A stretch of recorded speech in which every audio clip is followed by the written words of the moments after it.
Hello everybody, welcome back to the podcast. Today's episode is all about wedding woes, and we're sharing some outrageous stories from the internet about when weddings didn't quite go to plan or when people took their wedding to the extreme. It was a really fun episode to record. I was joined by my friend Emma, who's an expert in NLP. And not only do we discuss stories and have a good old giggle, we do share some practical advice on what to do if, heaven forbid, any of these things happen at your wedding. Now, the likelihood of any of these stories repeating themselves on your day is very low. So we're not here to cause anxiety and stress and what if thinking. We're here to make you realise that if little things go wrong at your wedding, it could be far worse.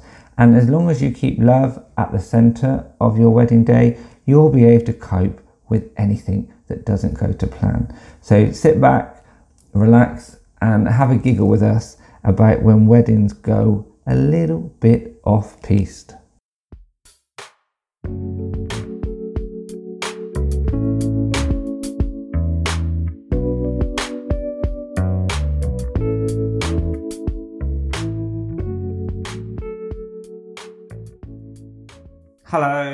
Hello. Welcome back, Emma. Thank you very much. How are you doing? You all right? Yeah, really good. Thank you very much. Yeah. We've had a nice hour-long chat before we've actually recorded. Yeah, we forgot to press record. Well, you know. So we're kind of pressing record and pretending we've only just met again. Just met, but yes, we haven't hello. really. It's the behind the scenes of the podcast. But, absolutely. So tell everyone why you're here, because you're not a wedding supplier. So you been lucky to get an invite, really. To be perfectly frank, I feel privileged. I feel privileged. So you're the NLP lady. Everyone knows you as that NLP lady. That NLP lady. What is NLP, first of all? And then, if you explain what you do, and then I'll explain what we're going to be talking about today. Yeah, absolutely. So I'm all about helping people to become the architect of their brain, which sounds very fancy, but it's all about understanding how your brain works, how you create habits and emotions, and your relationships with other people, and more importantly, how you can change bits that aren't working. So it's applied neuroscience. So it's going, you know what, I like that bit, I'll keep it.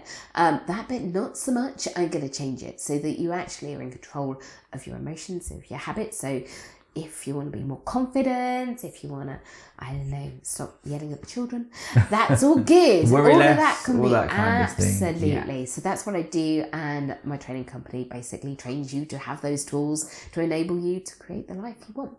Fantastic. And I have to say, she's back for season 2. Not many people are. I'm privileged. Again, absolutely. Nothing against them at all. But you were the most popular episode last time. So you've either got a huge group of friends compared to the other guests. My mum's watched it several times. Or something really resonated, with the information that you shared. And I think because we dealt with conflicts and confusion last time, I think obviously that's quite a pertinent topic when you're planning your wedding. Absolutely. So we're going to do similar today, but a little bit more light-hearted, I hope. We've had a good giggle already. We have had a good giggle already.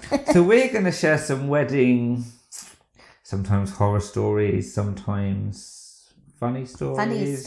Which hopefully will be entertaining in itself. Yes. We're not here to scare you or to make you think the worst about your wedding, but just really to see the lighter side of weddings and just take everything with a pinch of salt. So we're going to share some stories, and then Emma and myself are going to give you some tips on what to do if that happens to you. Yes. Hopefully some of these will not happen to you. They are some of them are quite extreme.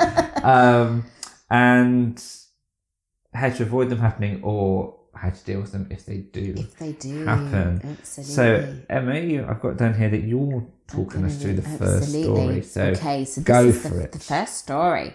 Okay, so I caught on fire at my own wedding.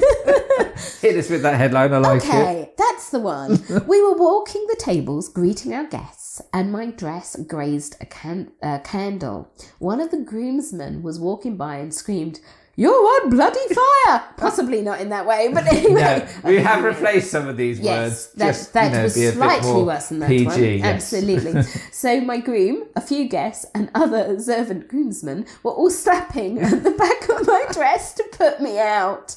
They did, and my sister whipped out the garment tape and rearranged the back of my skirt so that none of the melted black tulle was visible, and we kept partying. Love it. Yeah, how amazing.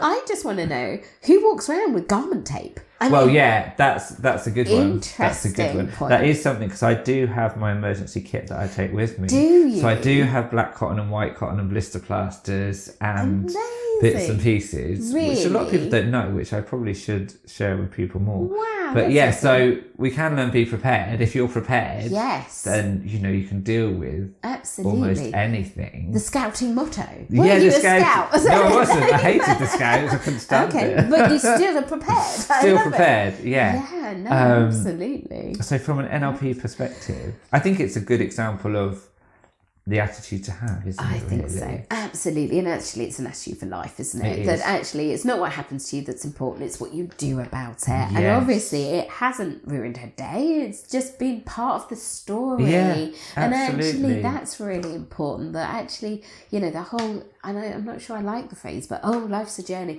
Actually it is. It's not about the end destination, it's about what happens. Yeah, so you've got a story to tell the kids, the grandkids, whoever, down the pub on a Friday night. You never guess what happened to me. And it just, actually, these people, obviously, she picked herself up and brushed herself down and got on with it. And carried on. Yeah, definitely. Absolutely. No, everyone needs a bit of garment tape. Yeah, absolutely. Perhaps NLP is the psychological garment tape that we all need in our life. I think so. I like that. It's your stitch yourself together and carry on partying. Yeah, that's my new slogan. But you can imagine somebody else that could have been a disaster. Absolutely. If you're thinking of a really stressed out bride, or someone that's very much about image and looking right and everything's got to be pristine all the way through, that could have really ruined their day, and they could have been devastated. So it's not about what happens, it's how you deal with it. It's how you deal with it, because you can't control everything. No. So top tip, you could walk in a straight line and not go near the candle. Absolutely. But these things happen. Yeah. You can organise things to the nth degree, and of course we're all going to do that for your special day. I may tell you some of my stories about how I wasn't quite that organised, forgetting bouquets and things. But you try and do everything, but actually still things can happen. Yeah. And actually, it's about you enjoying the moment, and it's about you having an amazing day that you will remember for the rest of your life. Yeah. So a bit of fabric got a bit singed. It's not the end of the world. Yeah. It's more about love, and it's more about why you're there to start with. Yeah. And family, and that's what's important in my world anyway. And actually, well, definitely. And the fact that, the whole wedding party got together.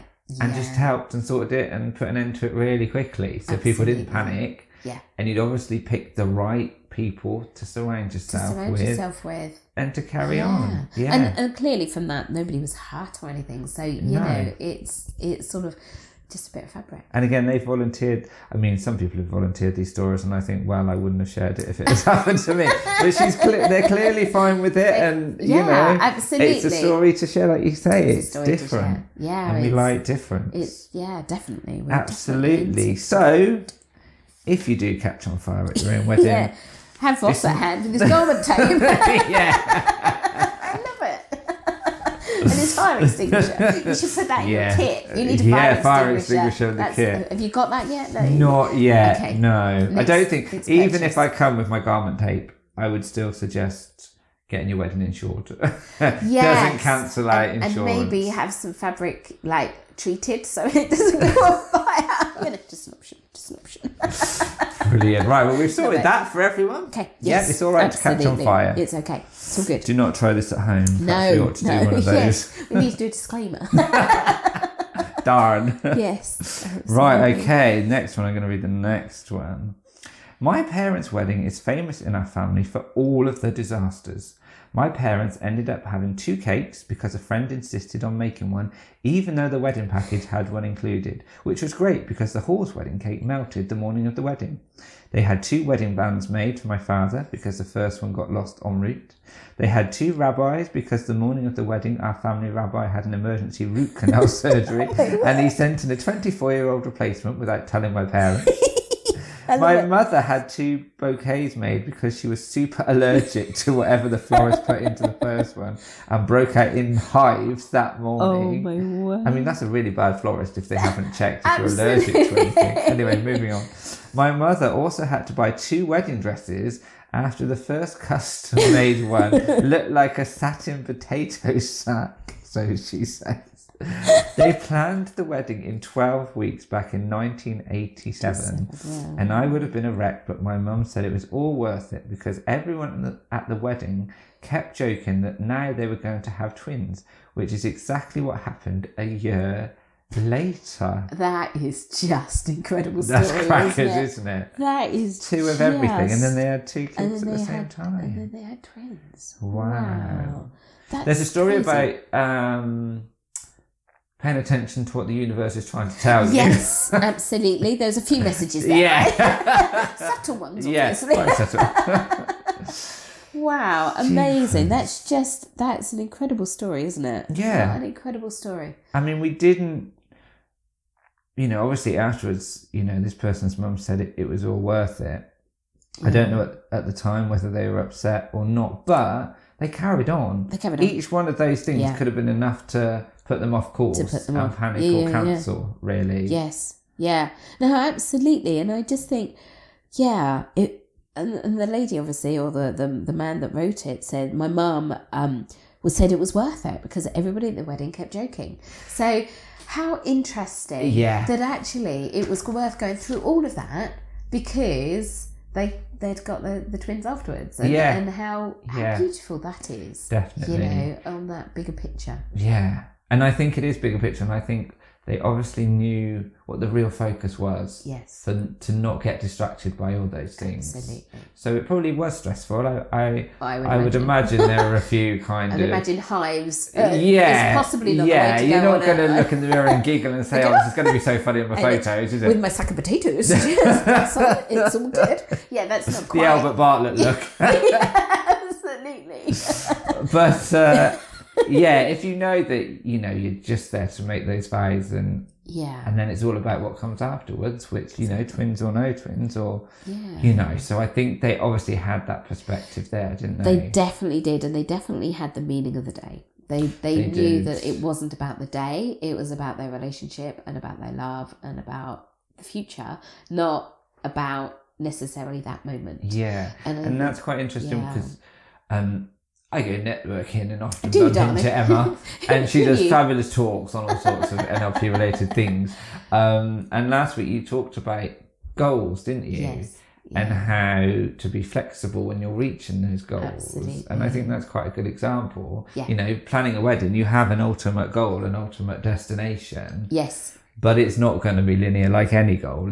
There's going to be dips and lows. Definitely. Hopefully not as many as not quite as many as that, hopefully. Yes, absolutely. But it's having that flexibility, isn't it? It is. And, what I was talking about is having a bigger purpose. Yeah. So actually, it's not about the day. The day is just a step within that journey of your relationship. Yeah. And actually, it's the relationship that's the most important, and your family and all of that side of things. Yeah. And, you will have highs and lows. That's life. But actually, if you have that flexibility and know that the big purpose was about your love and a sign of your love, in that relationship, then actually all those other things, your dips aren't so low. Yeah. And so you don't have that moment. Yeah. You're much more resilient, I guess. Yeah, absolutely. And so to be able to have that flexibility, I think I was saying about how planes apparently 98% of the time they're off course because they're constantly adjusting. Yeah. And actually if we're like that, so something happens,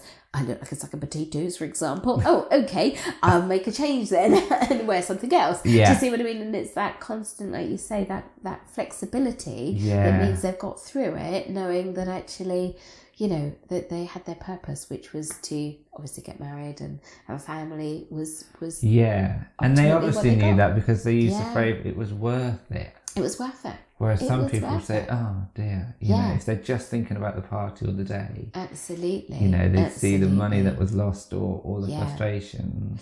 And you have a choice of which way you look at it. Yes, Yeah. that's really important. You have a choice. You have a choice. And a lot of people don't think they do have a Yes, choice. exactly. And that's absolutely what we teach. Is be able to you to realise you have a choice and some tools to enable you to choose. Yeah. Because we call it a virtuous or a vicious circle. Okay. So if you start a vicious circle, it's, oh gosh, this happened and that happened and this happened and that happened, and you go down into like the plug hole of, of emotions. Yeah. Or you can go, yes, however, we've still got each other.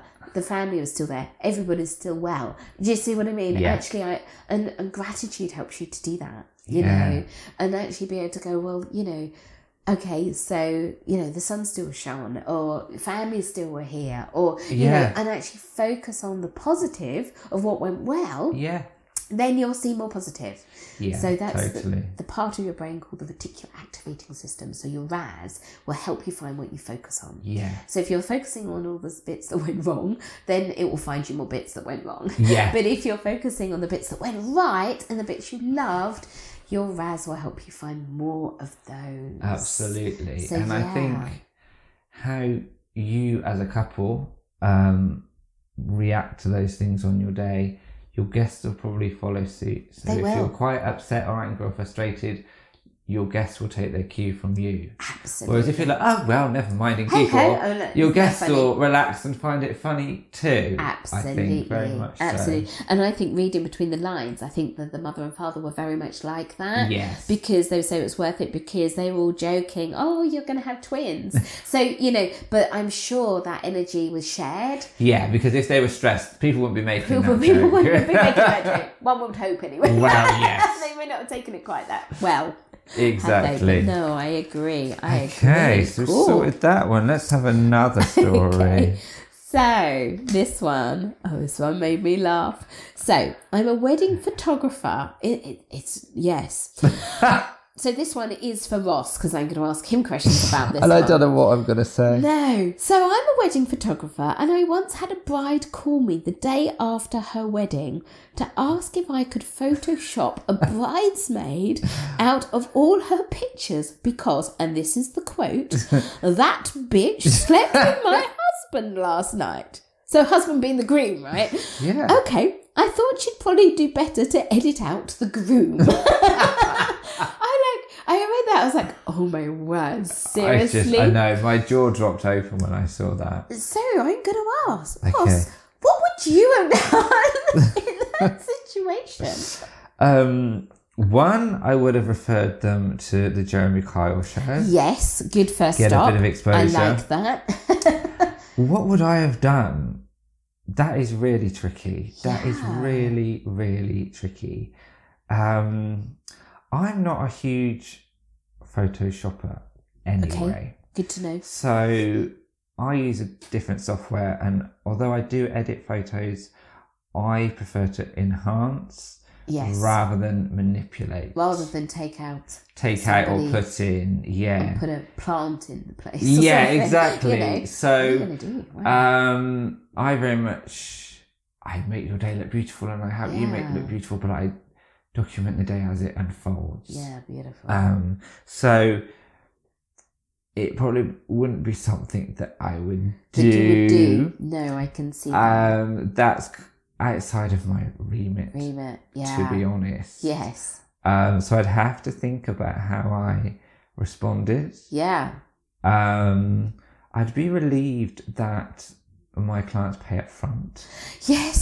Yes. And maybe I need to put some slides into that contract that says, you know, regardless of what happens on the wedding night. Yes.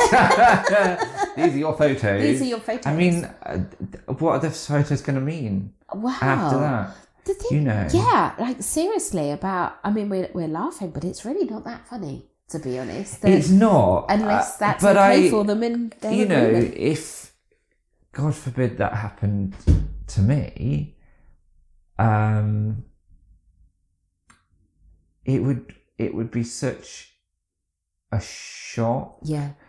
I find it hard, maybe I'm being naive, I find it really hard to believe that if your best friend and your groom were likely to do that, you wouldn't have any suggestion of that type of behaviour beforehand. Yeah. Really? Absolutely. Whether your partner's cheated on you before, and it's not for me to say whether you forgive a cheating partner and marry them. Different things work for different people.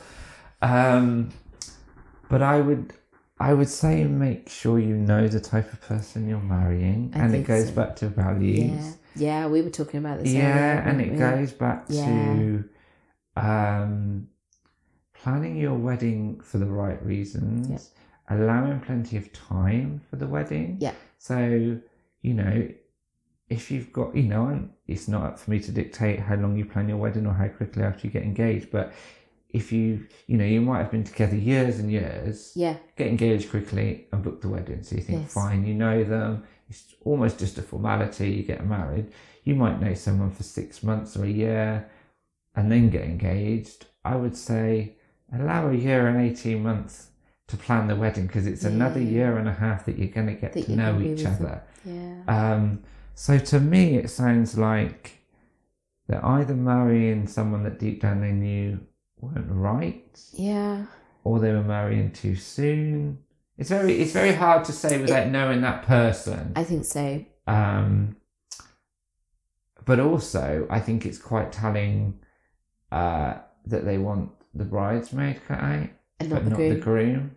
Which so what does that say about your relationship? With both? With both, absolutely. Actually, because it takes two to tango. And the horizontally or vertically, it does take two to tango. It does indeed. So, yeah, that's quite a strange one, isn't it? Really, she still wanted the photos. Yes, she did. So she still wanted the memories of that day. So really, I think have a bit more self-esteem. I mean, it's awful what's happened. Was it just about the day? Yeah, really. Was that what it was? Was it just about the day? Maybe. Yeah. I think you're right. I think the values thing is really important, to understand what's important to you and to your partner in a relationship. Yeah. So we ask the question. So when it's a value, where when it's being challenged, you get a bit narky. Basically. If there's a reaction when somebody treads on one of your values, you tend to know it. So so like having that conversation of what is important, is being faithful important, and it may have been that it's not important to her and it's not important to him. Yeah. In which case, that's fine, provided you're going in with your eyes open and it's okay for both. And I mean, do you have, does she have higher expectations of her friends than she does of her partners? Well, you do wonder when she's asking specifically for the bridesmaid to be cut out and not the groom. Yeah. You sort of think, so maybe they were okay about that, but obviously there was rules not with my bridesmaid. Maybe I don't know. And I would say, don't be so keen to have a wedding and overlook the relationship that you're in and you're getting into. Absolutely. Yeah. And have that conversation early. Yeah.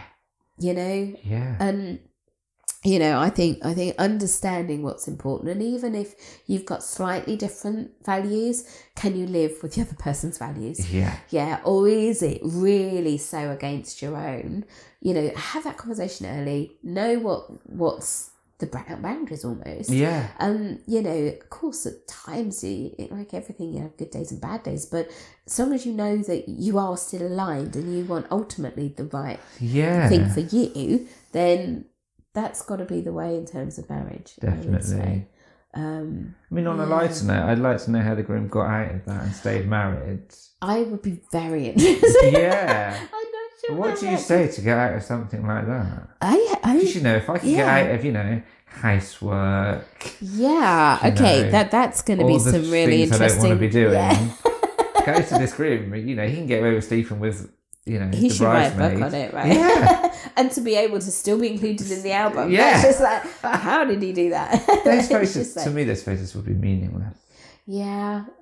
Because I always say the experience of having your photos is just as important. Because even if you look stunning in a photo, if you look at that photo and remember that, oh, it was really uncomfortable and the photographer was an arse and he made me really twist myself and I felt like the only way to be attractive was to stand in that position, you're going to remember that every time you look at the photo. Absolutely. Whereas if you look at that photo and you remember what you were laughing at, or even if you don't remember why you were laughing, but you just remember how you felt, then you're going to love those photos. So how are you going to enjoy looking through that album? Absolutely. When you know what that led to. And I think you're so right. When you look, for me personally, I am not a photographer, just so you know, but I am going on your courses, so I will be soon. You will be soon.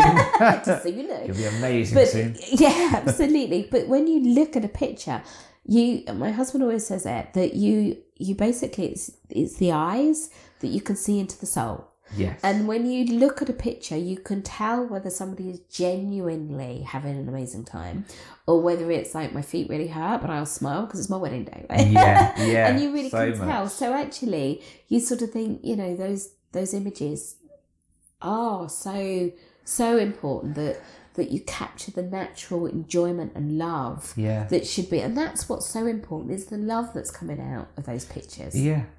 Rather than necessarily, the designer dress or whatever. Exactly. In my world, anyway. No, other people I know has a different map, but in my world, it's about in most people's worlds, and I love would say, and laughter and family and joy. Yeah, So yeah. But going back to values, because what I recommend in my book is to sit together and find your values if you haven't before, and write down and come to about 3 that you share, and write them down. So when you're at a wedding fair, if you're thinking, oh, do I want to spend this on a photographer, or do I really want, I don't know, those cake toppers, or do I want this magician? Look at your little card with your values on and say, well, does this relate to any of them? Because if it doesn't, I probably don't need them. If we've got a bit more money left over, if we want to, that's great, but does it match what we want? And I think you have to know your values before you start to plan a wedding. Absolutely. And even if you do know your values, you have to refer back to them, because it's very easy to get swept up.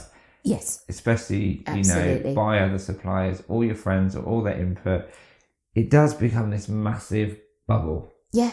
And you can lose sight of what's important. And you can lose sight of what you're doing it for. Yeah, and maybe this is what happened. Maybe 6 months to 2 months before, it was a bit rocky, but they'd booked everything and everyone was looking forward to it, and they just sort of, blindly carried on. Yeah, absolutely. Yeah. But get the groundwork first, get the foundation first.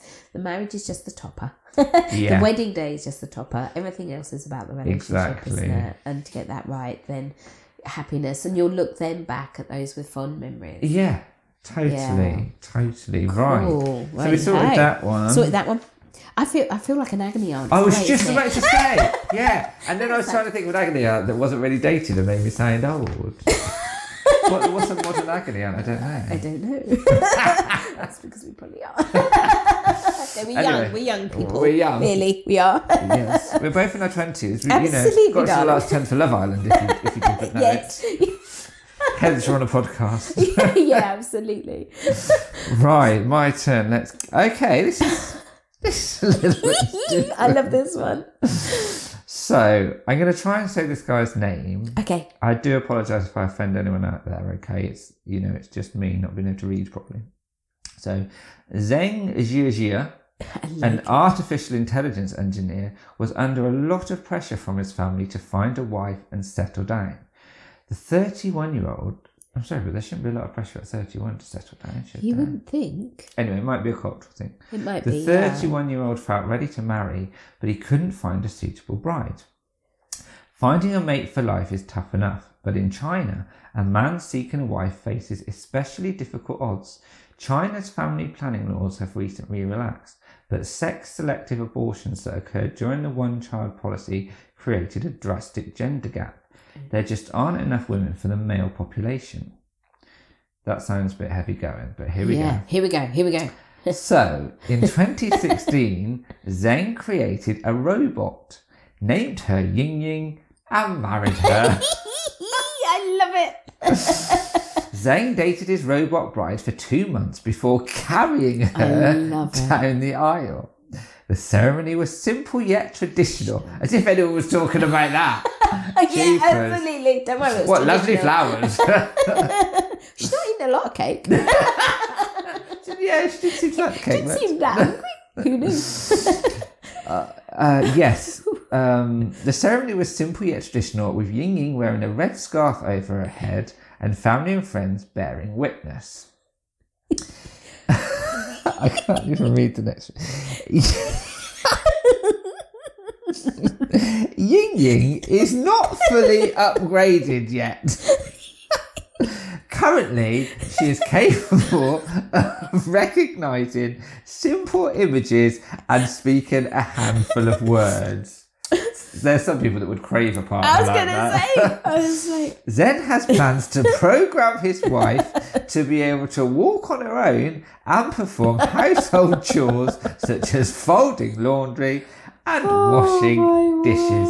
Now, I'd just like to say this is off the internet, so I don't know if it's true. I don't know whether that's true. Stranger things have happened. Funny. Oh my word! When I saw that, I was like, "That's going on the podcast." That's going on the podcast. That is hilarious. I just love it. I just love it. I think it's hilarious. Pictured him carrying her down the aisle with her red scarf on. With her red scarf on, and the family witnessing said event.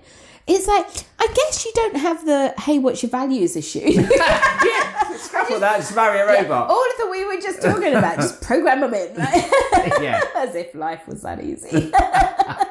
Hilarious. But I love that they dated for 2 months first. Yeah, they got to know each other. Nobody cheated on them in the evening, did they? I think you'll find nobody else fiddle with that program. So funny. Hilarious. Oh my word. What can we take from that?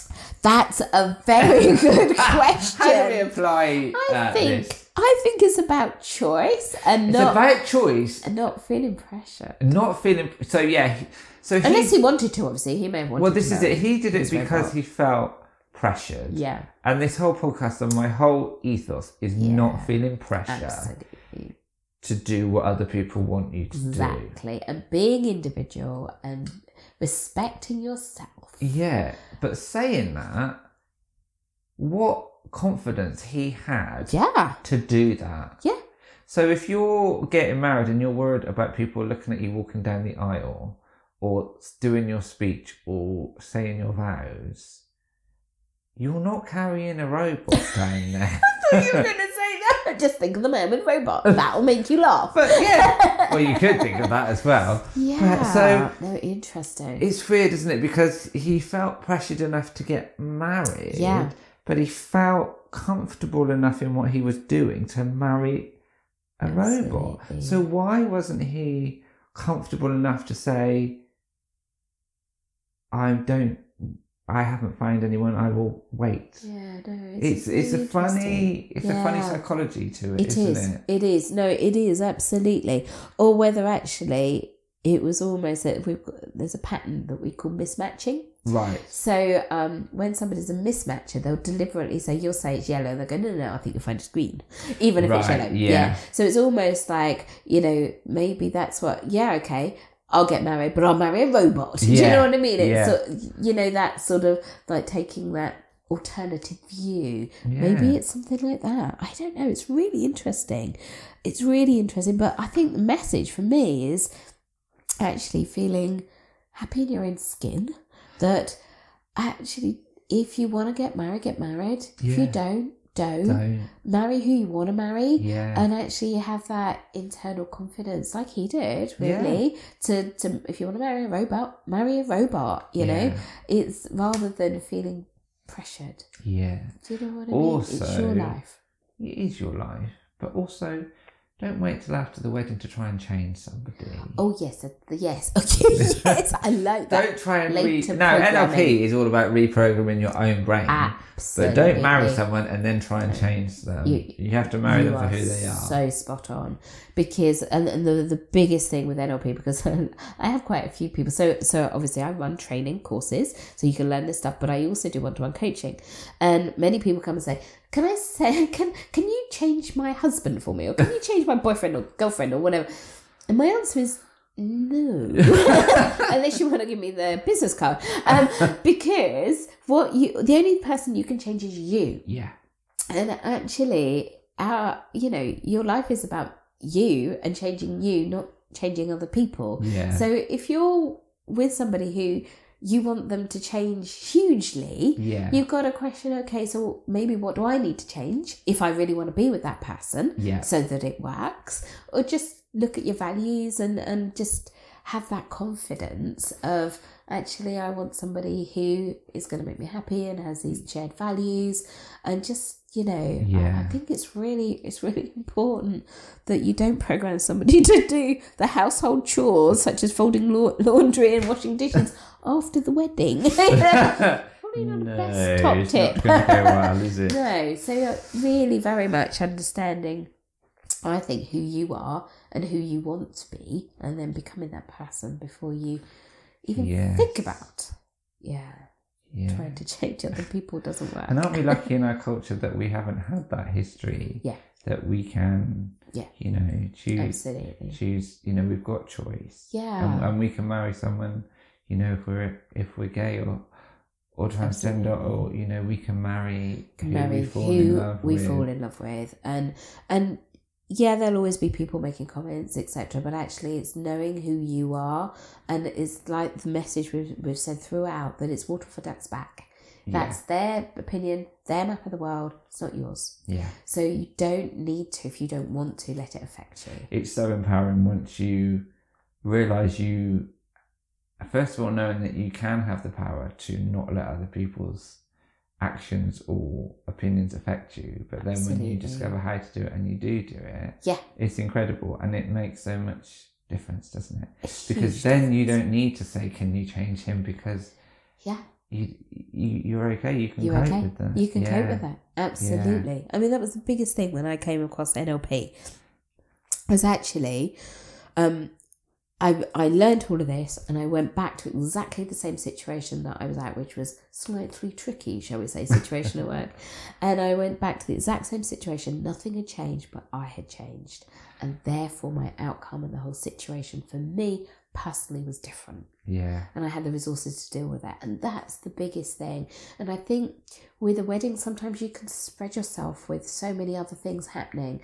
But take time to regroup to you. Yeah. Remember who you are and why you're doing it, and your purpose for your day and the relationship, and just come back to being true to you. That then means that it's almost like, I call it like, the Weeble toys. Yeah, I used to love them. I used to love Weebles. The wobble. Weebles wobble, but they don't fall down. They're the ones. And so whatever happens, such as, dress on fire, this happens, that happens, or whatever, you wobble, but you don't fall down. Yeah. And it's that resilience, that sort of like, no, it's okay. I've got the resources to deal with this. So, absolutely. Absolutely. Well, we've taken a lot from these stories, haven't we, really? No, we should do this professionally. Who knew? I know. I should work in the wedding industry, maybe, and you should like sort of do NLP or teach NLP or something. That sounds like fun. Yeah. Hey, let's do a vision board. Yes, let's do that. Right, go on, Emma. Okay, so when my nan, and it wasn't my nan, this is a story off the internet, just to clarify, it was not my nan. Okay, when my nan was attending her great-granddaughter's wedding, she was almost deaf and not very tactful. As a result, she would speak very loudly. During the service, when everybody else was quiet, my nan's voice could be heard echoing through the church. And this is what she said.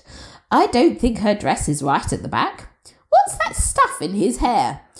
I see more attending on our side of the family, and so on. It was quite cringeworthy to be there. I just felt sorry for the bride and groom.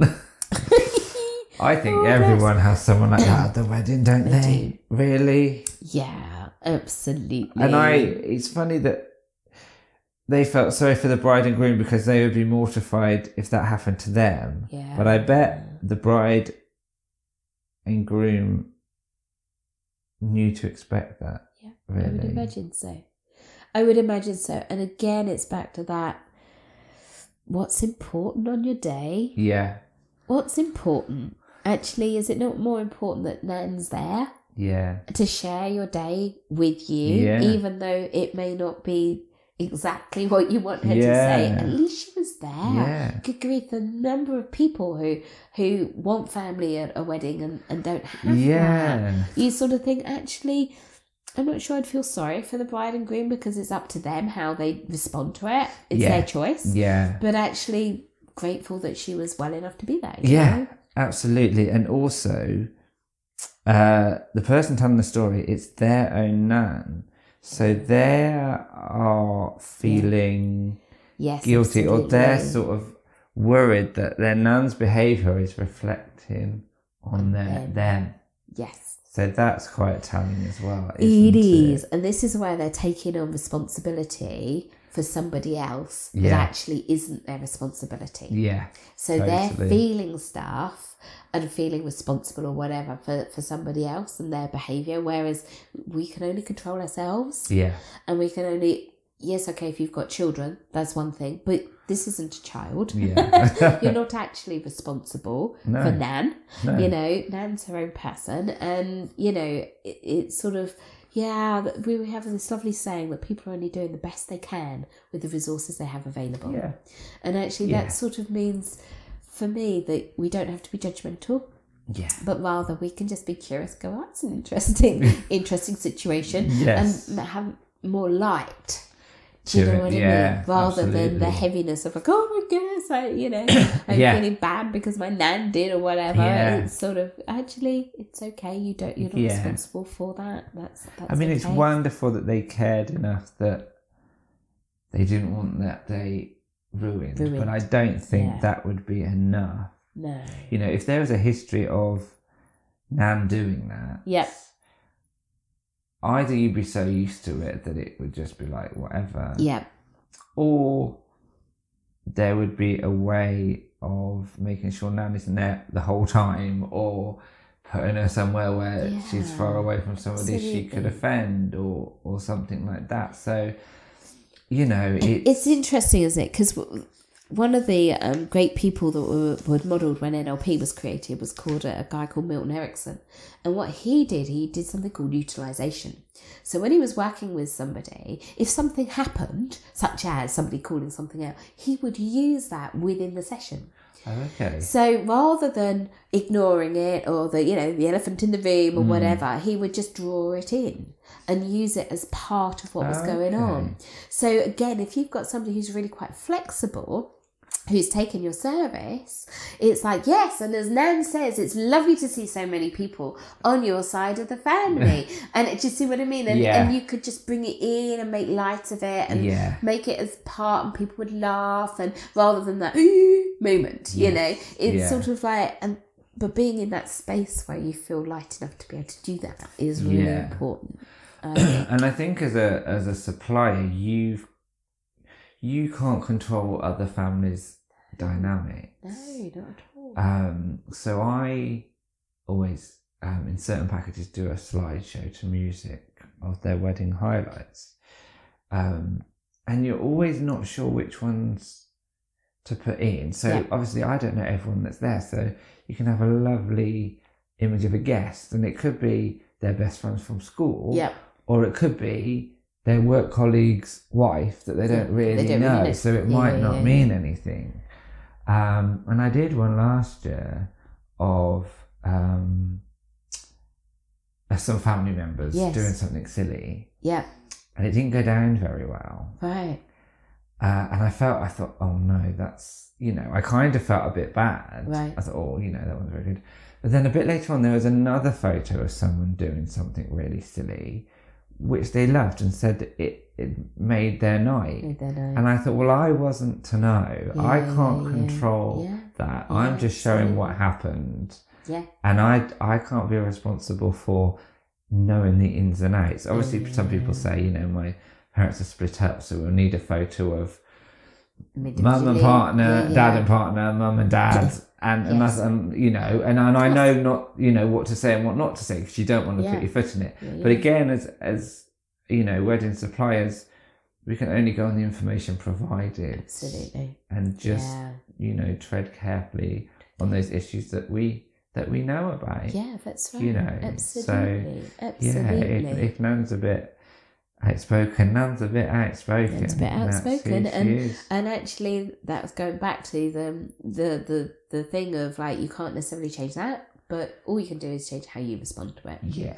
And that Absolutely. then changes the outcome for you for the day. Yeah. So whether you have a good outcome or not. So it is your choice. Cool. Shall we do one more, do you think? Oh, okay. Which one Should are you we do a little do? bonus? Which Oh, a one? little bonus. A little Which bonus. One? A little bonus, darling. Which one should we do? Which one did you... I know, they're very marvellous, aren't they? They are great. Sorry, excuse us for a moment. We're just having a little browse of what to have. I mean, you like the woman in a duvet. I did like the woman in a duvet. Shall I read out the woman in a duvet? Now, this is quite a recent one, actually. So this was only last week. And it is Valentine's Day today. I know Yes. this is when we're recording it. It's coming out Recording it later on Valentine's Day. I So know. again, we're giving away all the secrets of the podcast. Absolutely. This could Very go out in romantic. March or April. We're not sure yet, but we get No. them in the bag. But and we're then being release them later. romantic, so I We're think the being romantic. Valentine's Yes. one, I think So we this should is go another for. person that married an inanimate object, but for a slightly different Yes, reason. I like And actually, I really like this. I could see myself doing this more than a robot. Me too. So, a woman has married, in inverted commas, her duvet in a ceremony to promote self-love and self-care before Valentine's Day. Pascal Selick, 49, wore her slippers and pyjamas as she committed to the most intimate and reliable relationship she has ever had. About 120 people attended the ceremony in Exeter, where anyone was welcome as long as they wore bedroom attire. I love that. I love the dress code. It is not yet known if Miss Selick, who has a long-term human boyfriend called Johnny, Good to know. will change her surname. According to the wedding I think that's wedding registrar. Yeah, I think so. The duvet surname is Tentog. That makes me The laugh. duvet's outfit, I thought duvet was an outfit in itself. Okay. Yeah, but apparently not. Which was a secret until the big day, features slogans such as "Duvet, I love you" and "Be unique." Love it. Do love to be unique. Yeah. The Devon-based artist said that her big day was inspired by friend and fellow artist Anna Fitzgerald, whom she hired to be her wedding planner. Other performers played the roles of Mother of the Duvet and Mother of the Bride, while an element of audience participation was involved during the vows when the duvet remained tight-lipped. I just think that is wonderful. I love it. I absolutely love it. I think that's hilarious. So my only comment was, if I married my duvet, it would be 15 tall. Yeah, going heavy. I'm Yeah. a cold girl, so I am, you know. I am It would too. have to be a king size 15 dog. Mr. 15 dog. I love it. Hilarious.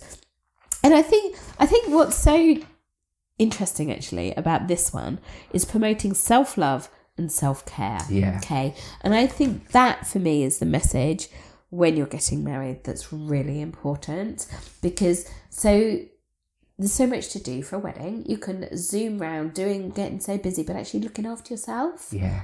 And actually taking time to make sure you're okay. Yeah. Because at the end of the day, it's about you enjoying your day and making those vows to somebody you love.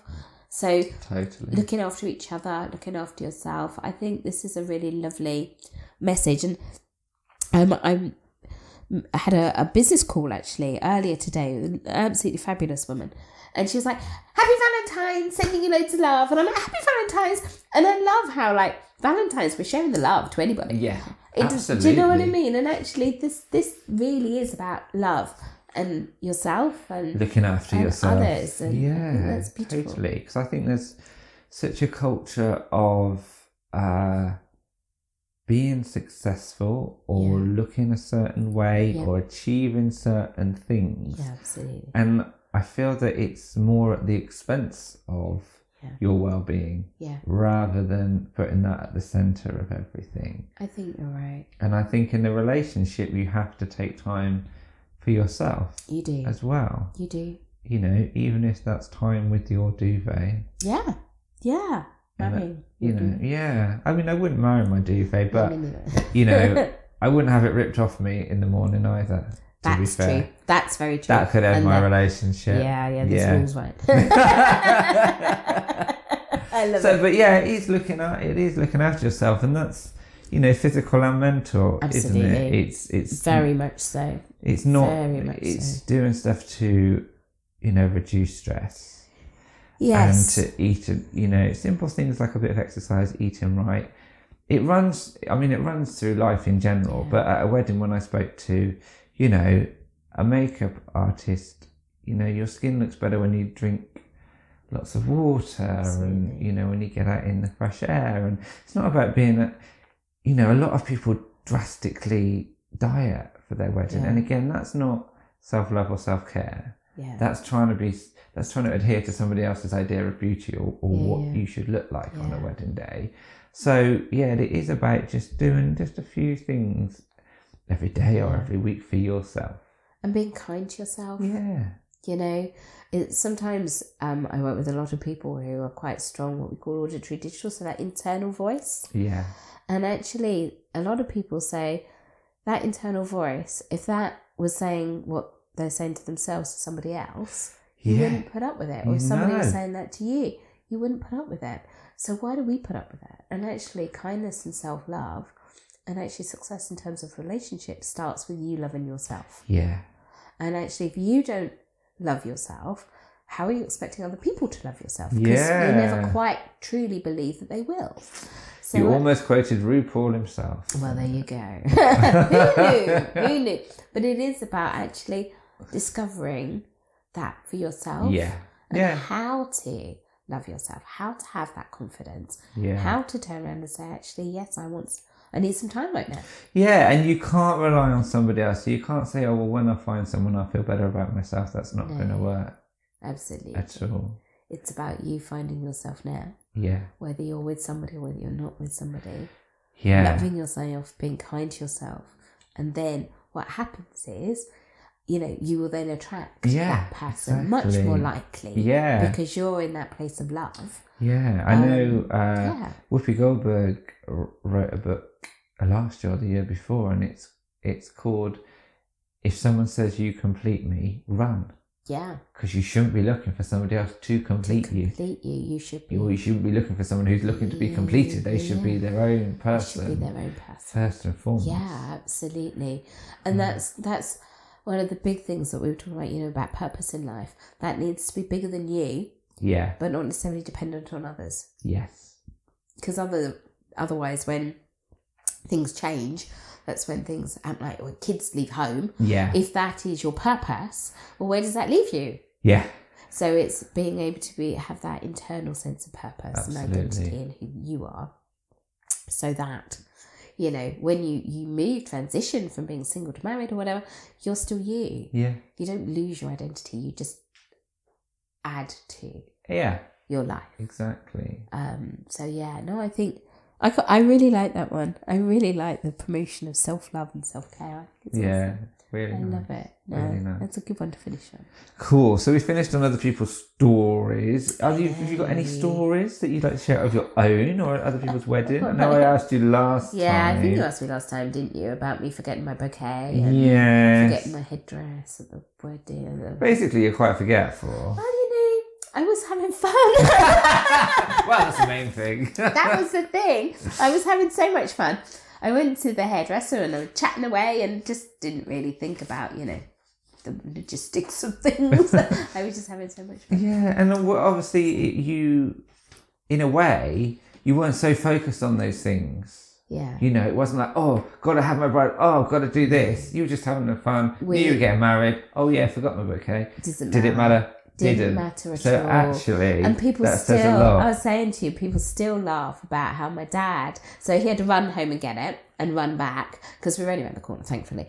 But when it was a really hot day and when he was standing in the church, he got his hanky out to mop his face and his brow because he was sweating because he'd run in a full 3-piece suit for And then people were like, oh, Michael's overcome. And it's like, no, it was just hot. But just having a cardiac arrest. Exactly. Don't worry about about it. But it was like the whole day wasn't about the bouquet, and it wasn't about that. It was just, we laughed our way through. We laughed our way through the wedding. That's probably inappropriate, but we did. We heckled the vicar, you know, and laughed our way down the aisle. And actually, that's what it was about. It was about family and love and happiness and joy. And I think if you could keep that centered on your wedding day, then all the rest is just noise. Oh, that's the perfect way to finish. Well done, Emma. I knew I could count on you. Count on me to get me last wedding. Thank you so much. Do you want to share your little web address? Yeah, so it's www.achieveyourgreatness.co.uk, and that's what we do. Okay, so it's very much whatever that is for you, whether it's changing habits, becoming more confident, less stressed, you know, just having better relationships. So if you have got a relationship that's struggling with, you know, that's what we're about, and we do it through training. So you can do a one-day intro to find out what it's all about, to learn how you can we love it. Become an architect of your brain.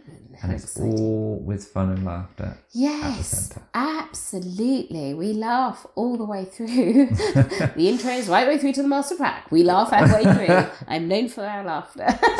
So, you are laughter today. Yeah, absolutely. Brilliant. Thank you so much, Emma. You can contact me, or you can find my work at www.rosswasherphotography.co.uk. Hopefully you can still email me at info@rosswasherphotography.co.uk. I've just transferred all my domain and email server over today. I'm not sure if that's successful. I think it's fine. Hopefully it will be. If you don't hear from me, it's not because I've ignored you. It's because I've not, messed the whole on Facebook. internet up. Yeah, if not, just find me on Facebook. Instagram. Thank you so much, Emma. We'll be back very soon. Take care, everybody. Have a good rest of the day.